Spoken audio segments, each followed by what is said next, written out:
Hello everyone, it's Lou and welcome back to another Packing With Me video. I know you guys like this kind of content. Today, this is just a random day. Walang special, walang sale, just a random day. So, meron tayong 16 orders in total. So, we will start with getting my pick list and printing my waybills.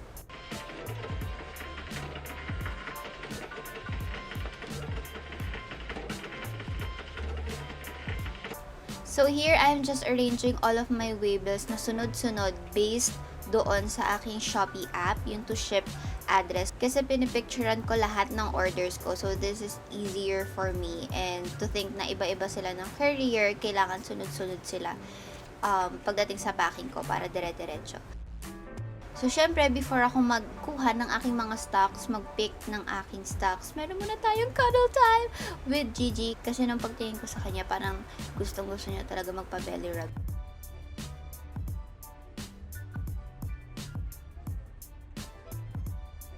So, I'm just getting all of my stocks na nakalagay doon sa pick list. Yung pick list, yan yung mga items na in-order sa'yo from that specific courier. So, I do this para nasa akin na lahat ng stocks nandun na sa ibabaw ng table ko. And this is so much easier than kukuha ka ng stocks per order.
So here, I'm just sorting everything by type. Pero lahat ng sticker boxes ko, nandun lang sila sa basket kasi mas madali ko silang mahanap kapag ano. So for packing the orders, my step-by-step process is to first sanitize, get my envelope, get the waybill, get the items na in-order ni ate girl.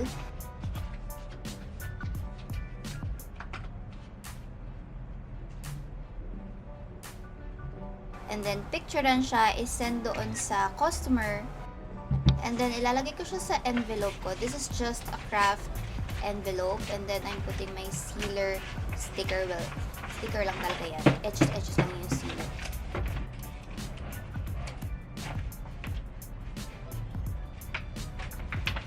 Getting my pouch. And then, sealing the pouch with the waybill. And then, ulit-ulitin ko lang to hanggang sa maubos ko na ang aking mga orders.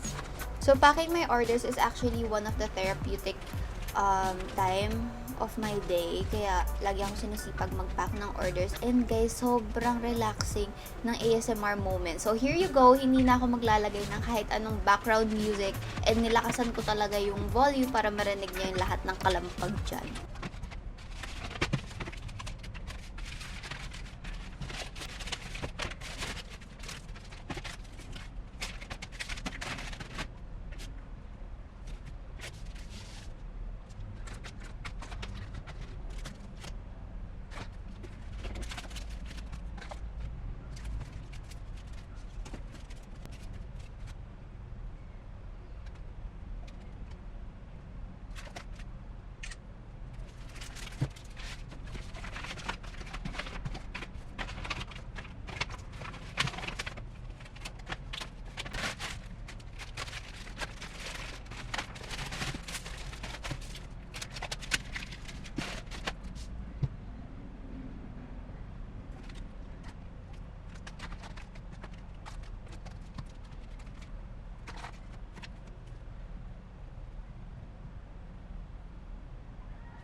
Here, I'm just printing the pahabol order. Isa lang naman. So, pinako na rin siya today para makasama na siya sa pick up tomorrow.